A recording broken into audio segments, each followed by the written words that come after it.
May I play for food? The words, fragile yet unshakable, drifted through the marbled lobby of the Continental Hotel like a sharp breeze cutting through silk. The charity gala stilled in an instant.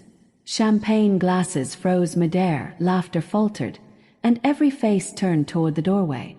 There she stood, a small girl of 12, her hair pulled back in a plain ponytail, her backpack clutched like a shield.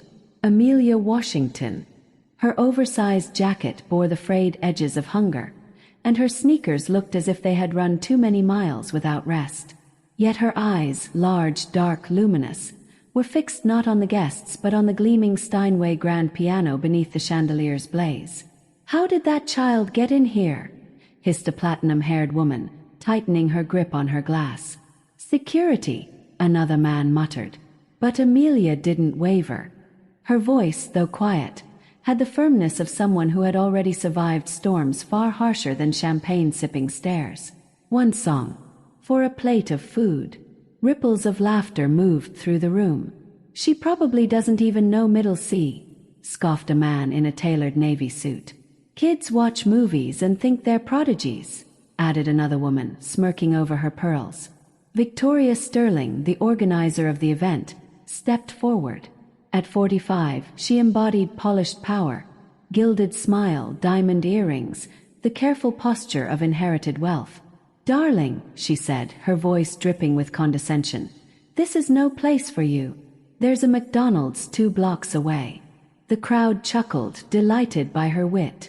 But Amelia's eyes never shifted from the piano. "Just one song," she repeated, stronger this time. At the back of the hall, Dr. Robert Chun, a pianist of international repute, studied her intently. Something in her gaze unsettled him. Not arrogance, but recognition, reverence, the look of someone who understood the instrument more intimately than anyone else in that room. "Victoria," he murmured, stepping closer, "perhaps we should let her try. After all, this is a fundraiser for underprivileged youth." The woman laughed sharply. "Robert, look at her. She's clearly never studied. Letting her play would be cruel." But Amelia didn't flinch. Her small fingers moved unconsciously at her side, playing an invisible melody, a secret habit that had comforted her in nights spent on cold shelter mattresses. "All right, dear," Victoria said finally, sensing an opportunity for spectacle. "Play, but with conditions." The room leaned in, hungry for entertainment. "One piece," Victoria declared, raising a manicured finger. "We'll choose it. If you play it well, I'll buy you dinner. Fail, and you leave immediately, and never return." The audience erupted in approving laughter. The trap had been set. "Beethoven's Für Elise," sneered James Morrison, a mediocre pianist who thrived on mocking others. "Every child bangs it out on a keyboard. Let's see her butcher it."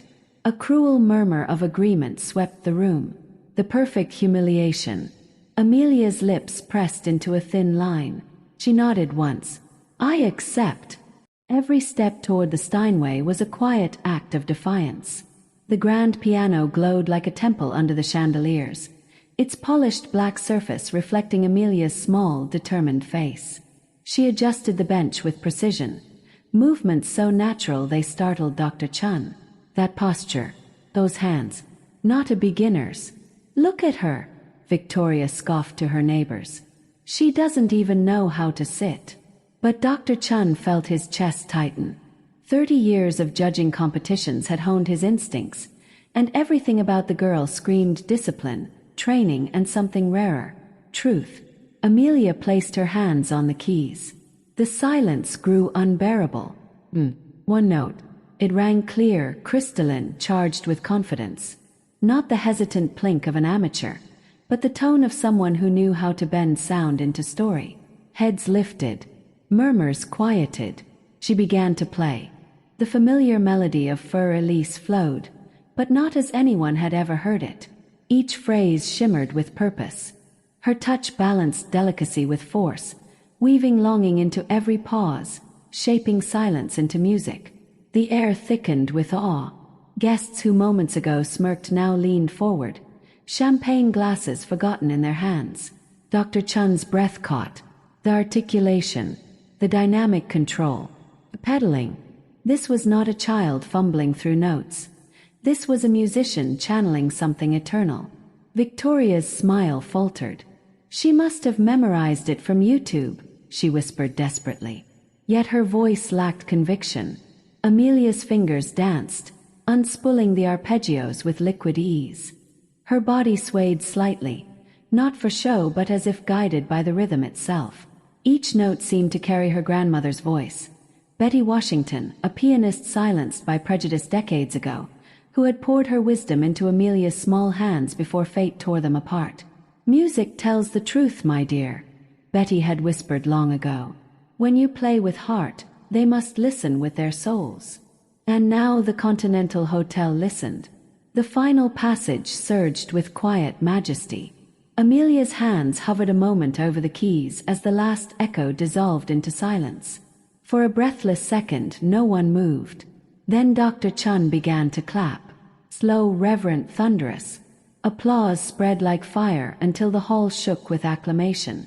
Victoria's world crumbled. What was meant as humiliation had transformed into triumph. Dr. Chun hurried forward, his face pale with awe. "Child," he whispered, "where did you study? Who is your teacher?" Amelia's eyes met his with unflinching calm. "My grandmother taught me. Betty Washington." The name struck like lightning. Gasps rippled through the audience. Robert staggered back. Betty Washington. My God, she was one of the greatest pianists never heard. Denied by prejudice, robbed of her stage. His voice broke. Confusion flickered across Victoria's face. "This is ridiculous. Even if that story is true, she's still a homeless beggar disrupting a gala." But Amelia rose from the bench with a dignity that silenced the room. "You're right, Miss Sterling. I shouldn't be here tonight." Pause. "I should be at Carnegie Hall, where I have a recital scheduled next week." The hall froze. "My name is Amelia Washington, youngest pianist admitted to Juilliard's Young Artists program.